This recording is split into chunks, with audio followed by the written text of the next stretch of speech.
मित्रांनो, काल सासरवाडीला गेलो होतो मी. सांगायचं काम असं की ही पण जवळच बसलेली आहे. आपलं लपून छपून काही नसतं. लपून कशाला ठेवायचं उगाच, भांडणाचे काम उगाच. सासरवाडीला गेलो होतो, सगळं जेवण गिवण झालं,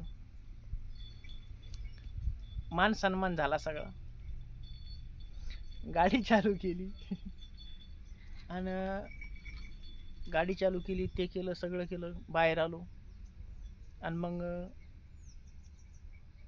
आवाज दिला मागून. सासरी बुवानी आवाज दिला की जावई बापू सांभाळून घ्या. तुला कळलं की सांभाळून घ्या? सांभाळून घ्या म्हणजे दुसरं काही असं काय सांभाळून घ्यायचं? हे म्हणती दुसरं काही असन, पण मला असं वाटतं की ती मला स्वतःला हिच्यापासून सांभाळून घ्या असं म्हटले असन, असं मला तरी वाटतं. तुला काय वाटतं? कोणा मी सांभाळून घ्या म्हणले असते? हा, मला सांभाळून घ्या. हा, ते म्हणले इस्तवा पिसून सांभाळून घ्या. मी पडलो गरीब, मी गरीब, मला सांभाळून घ्या असं म्हणते ते. ते म्हणले हिच्या पिसून सांभाळून घ्या.